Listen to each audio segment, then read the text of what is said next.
기업의 자본 조달 수단에 이건 여러분들 이제 회계학에서 배우는 재무 상태표와 직접적인 관련이 있습니다. 사실 이 재무 상태표 그림 11-6번에 보면은 기업의 자본 조달 방법과 재무 상태표 그래가지고 재무 상태표를 먼저 보면은 차변에 자산, 대변에 타인 자본과 자기 자본 이렇게 표시했는데 우리가 타인 자본은 우리가 부채라고 그러죠. 그죠? 부채.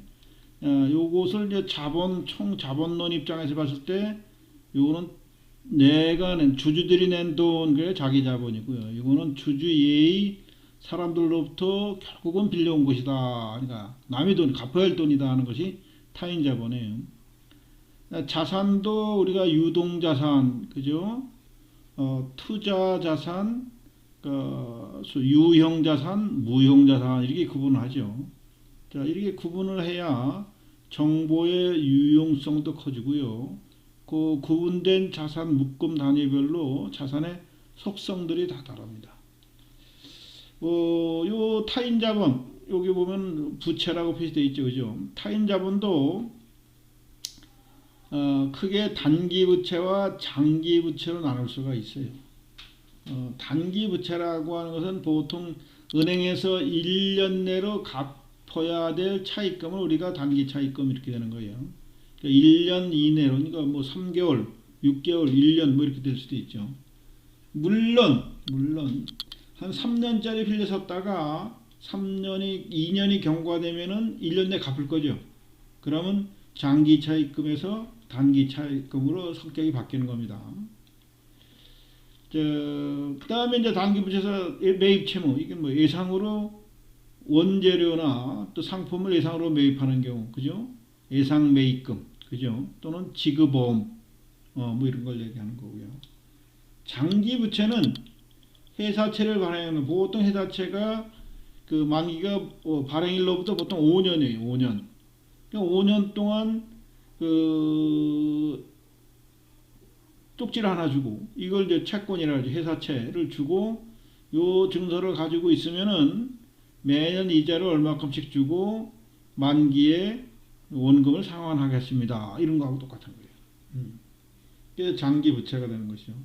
장기 차입금은 주로 이제 은행, 금융기관을 통해서 1년 이상, 2년, 3년 또는 5년, 보통 5년 차입 또는 수출금융 같은 경우는 뭐 그 이상의 차입하는 경우도 있습니다.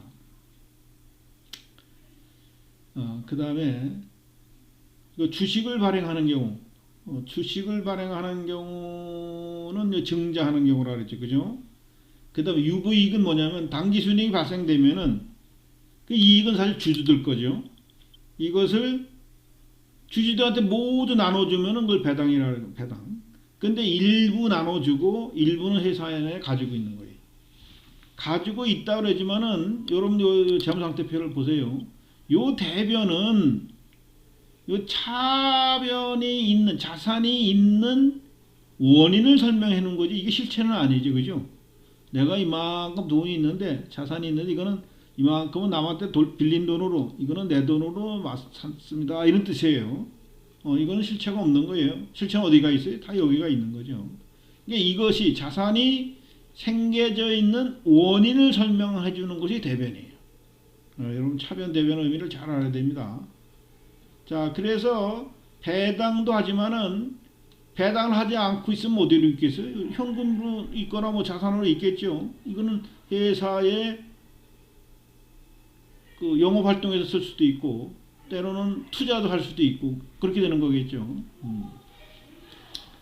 조금 이제 그 성격을 보면은 단기성 자본은 일정 기간이 만기가 되면 원금과 이자를 같이 상환해야 되는데 결국은 여기다 돈 빌려준 사람들은 어떻게 돼요? 이자를 챙기는 거죠, 수익으로. 물론 원금도 받지만 그 이자를 받는 거, 이자를 수익으로 하는 것이고요. 매입 채무는 내가 예상으로 매입했으니까 나중에 갚겠죠. 그러면 어쨌든 예상이 발생되는 상대 측에서 보면 어떻게 되죠? 매출이 되는 거겠죠. 장기성 자본의 경우에는 원금과 이자가 만기가 되면은, 그러니까 이자는 매년 보통 일정의 이자율을, 소정의 이자율에 의한 이자를 줍니다. 그리고 만기가 되면 원금을 돌려주는 거예요.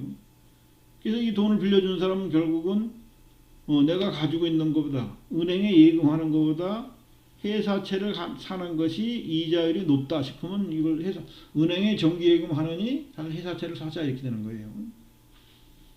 은행보다는 뭐 회사가 망할 위험이 좀 있죠, 그죠? 위험이 있는 겁니다. 여러분들 수익이나 이자 이런 것들은요, 어떻게 보면은 그 사람이 위험을 감수하는 것에 대한 보상이에요.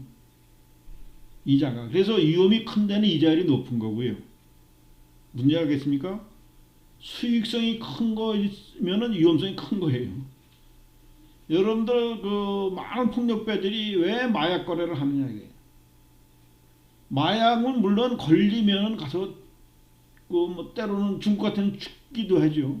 우리나라는 뭐 장기 옥살이도 하는데 대신에 이게 마진폭이 뭐 100배, 1000배, 만배 이렇거든요. 그러니까 빨리 돈 벌고 싶은 사람들이 위험한 거 알면서도 그런 짓 하는 거예요.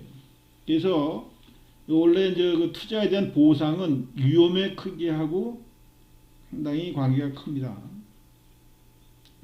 자기 자본은 이 부채와 다른 게 이자에 대한 부담이 없죠. 그죠? 이자나 상환에 대한 부담이 없는데 다만 뭐예요? 배당에 대한 요구가 있겠죠. 그 다음에 이제 주주들이 주가가 떨어지면 또 회사에 뭐 난리 치겠죠. 그죠? 그래서 웬만큼 큰 회사는 주식회사라도 공개된 회사 같은 데는 주식만 관리하는 그런 담당 부서가 뭐 주계관이 이런 부서들이 있습니다.